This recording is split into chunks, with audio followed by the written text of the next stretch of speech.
আসসালামু আলাইকুম। আমার নাম উম্মে হাবিবা সুমা। আমি একটি কবিতা আবৃত্তি করব।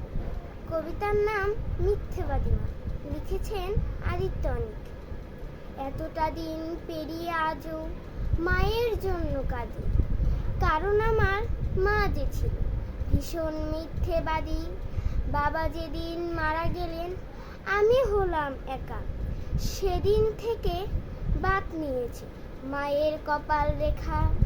মা বলতো বাবা নাকি তারার ভিড়ে আছে, লেখাপড়া করি যদি নেমে আসবে কাছে। তারায় তারায় বাবাকে খুঁজি, তারার ছড়াছড়ি। আমার মায়ের মিথ্যে বলা প্রথম হাতে খড়ি। পাড়াপড়শি বলতো এসে, এ বয়সের আরি একা একা এতটা পথ কেমনে দিবে পারি।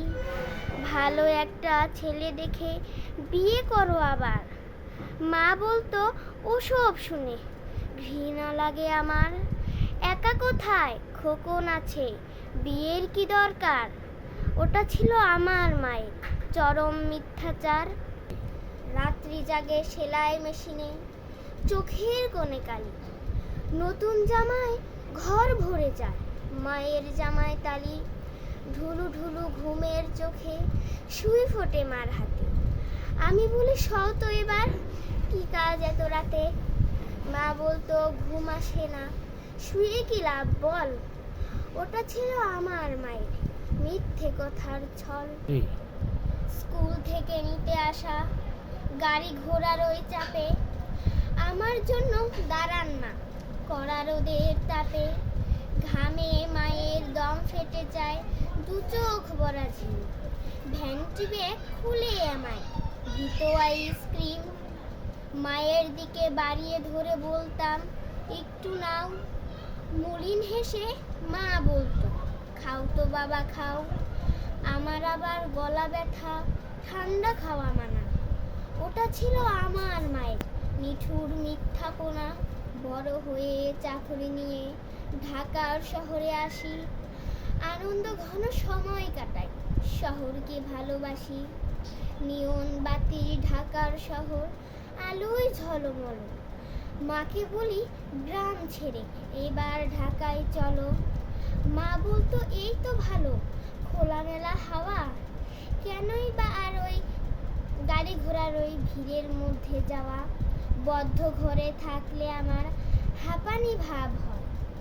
ওটা ছিল আমার মায়ের মিথ্যে অভিনয়। তারপর আমি আরো বড় মর্যাদার অধিবাসী, বাংলাদেশ ব্যাংকের বড় অফিসার, সুনাম রাশি রাশি। দায়িত্বশীল পদে আমি, কাজের অন্ত নাই। মায়ের খবর নিব এমন সময় কমে পাই। মা বিছানায় একলা পড়া, খবর এলো শেষে এমন অসুখ হয়েছে মায়ের, চিকিৎসা নেই দেশে। গেলাম মায়ের কাছে অনেক দূরের পথ, পায়ে পড়ে মাকে বলি এবার ফেরাও মত। একা একা গ্রামে থেকে কি সুখ তোমার বলো। আমার সাথে এবার তুমি বিদেশেতে চলো। এসব অসুখ বিদেশেতে কোনো ব্যাপার নয়, 7 দিনের চিকিৎসাতে সমূলে নিরাময়। কষ্টে হাসি মুখে এনে বলল আমার মা, প্লেনে আমার চড়া বারণ, তুই কি জানিস না। আমার কিছু হয়নি তেমন, ভাবছিস অযথা। ওটাই ছিল আমার মায়ের শেষ মিথ্যে কথা। কদিন পরে মারা গেল নিঠুর মিথ্যেবাদী। তাই মিথ্যেবাদী মায়ের জন্য আজও আমি কাঁদি। ধন্যবাদ সবাইকে।